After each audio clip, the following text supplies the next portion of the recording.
that whatever art I mention with jujitsu or whatever, okay? We're going to expand off of what we did the other day, just to give you some better insight into how I want you to approach your art.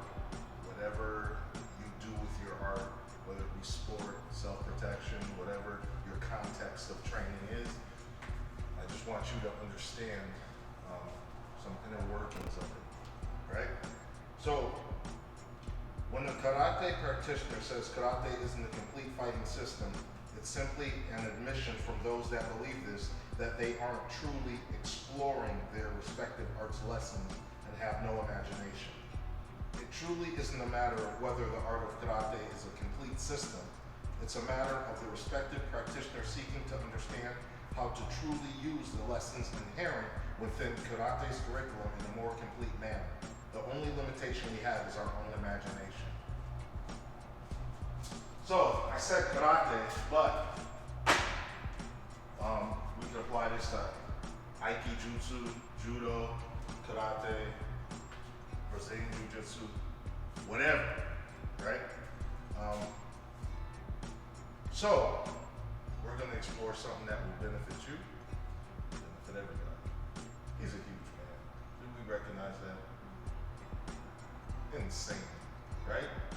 But size, physical strength, gender, age, doesn't matter. All right, so this is what we're going to do. We're going to do some stand-up stuff first, then we're going to take it to the ground and show you that you can do the same exact thing. This is the way I explain it to most people. I travel around the world and I teach seminars, and I always have these conversations with masters of martial arts, right? And I say to them, there's a lot of masters of martial arts say, like, karate is not a ground fighting system, so, we just do a lot of stand-up, so I want to learn how to.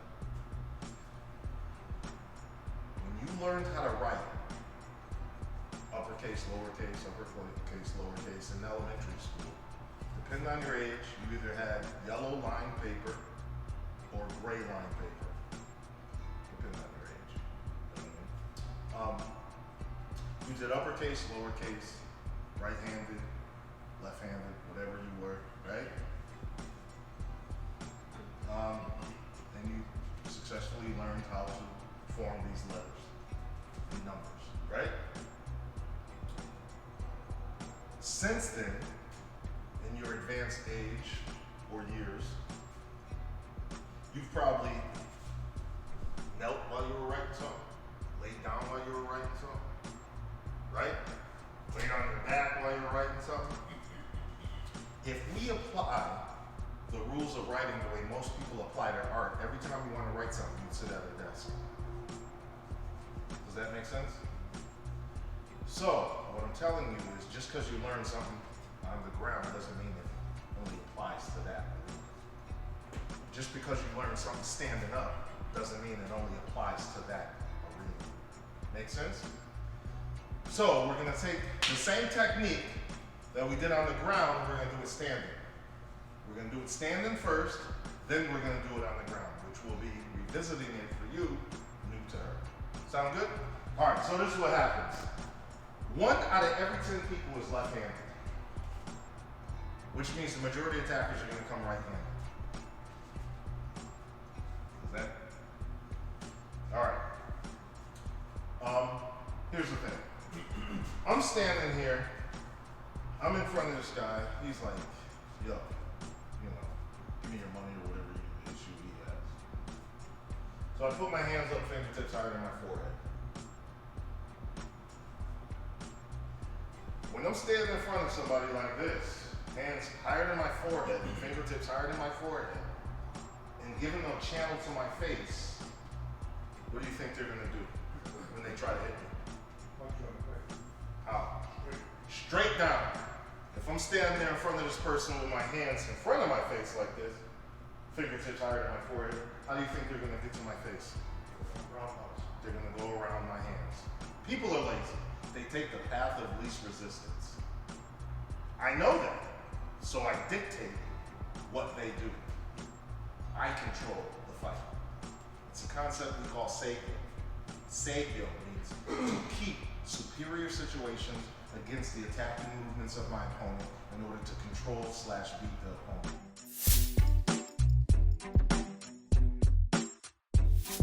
I'm controlling every aspect of this altercation. He doesn't think so, but because I did this, I know he's gonna punch straight. And more than likely, 95% of the time, he's coming with his right hand. So I'm standing here, he comes to punch me in the face. What's the difference? Watch this, punch. What's the difference? Push. What's the difference in the motion? There absolutely is no difference. They're both straight line. He goes to push me. Same thing. He goes to punch me. Same thing. Anytime we touch somebody, we want to contour the body. This right here is a pit. Do we understand that? It's a divot. This right here is a marble. The marble fits perfectly in the pit. So, as he comes, it's on line. Look, that's what he wants. Right? Now it's offline. The farther his limb is away from his body, the less control he has over it. So as it's reaching out, I can move it offline and collapse it into that pit. When I turn my body, if he feels no resistance, his arm hyperextends. You understand that? So, I meet it, both hands, like I'm holding a grinder. As I turn, then I grab his hand. Let me show you one more time. He will stand up, turn and face me, and bend his arm. Bend your arm. Because he wants his arm back. Nobody leaves their arm out like this. He will pull it back so he can hit me with that one. One more time. Now I have total control over him. Now I turn. What lock do we have?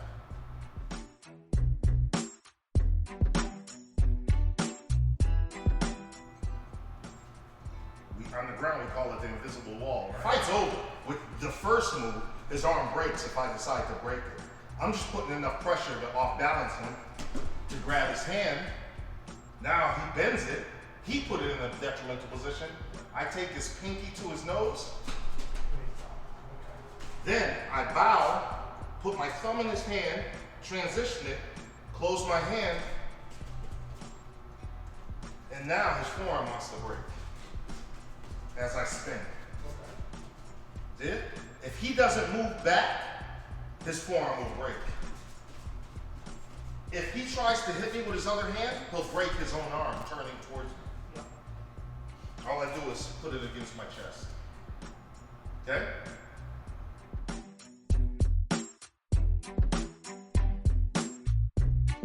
One more time. This is what I want you to do. You're standing here, hands up, elbows down, just like this, talking to the person. Look, I don't want no problems. I don't want no problems. They come in, just like so. Keep spinning. My back goes to his side. I slide my hand down, not grabbing tight, just cupping and turn. He will stand up and bend his arm and face you. Once he does that, see, all I gotta do is bow. Then turn it over, stand up and turn. Now, why do we do this in karate? I'll tell you why. Because now I have negotiation space.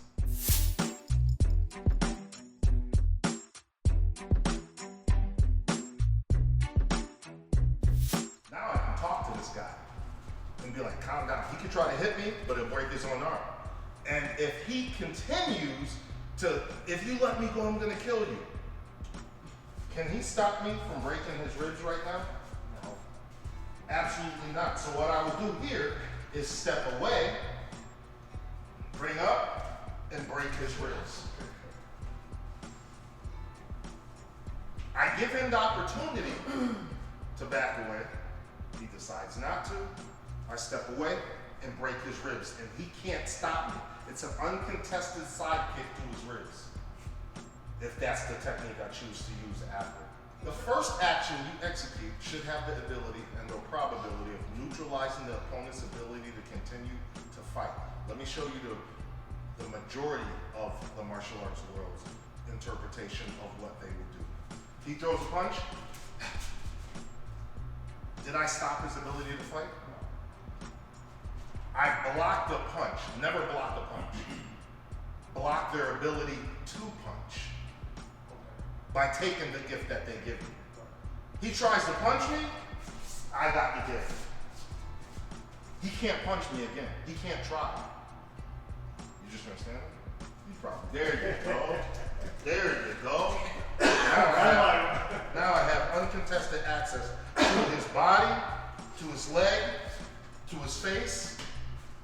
Anything I want to do right now, I can do. And he can't do anything to me. Make sense?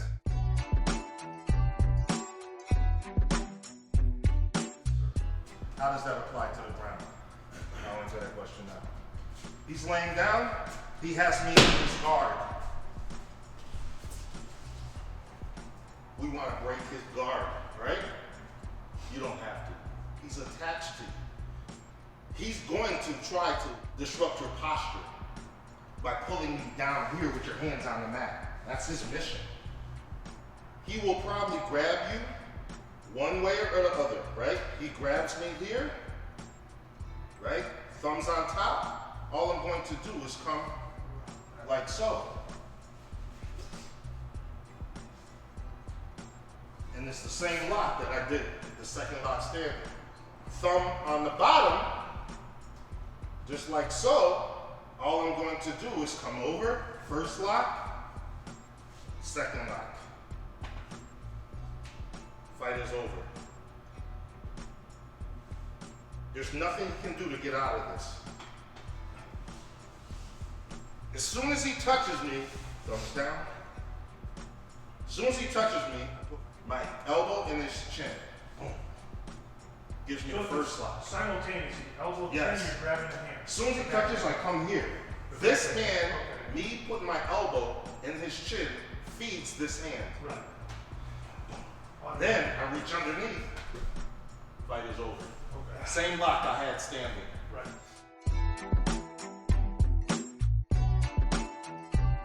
Sitting here, he's trying to break my posture. Go. See it? Now he touched me. Now instantly I just go, okay. Boom.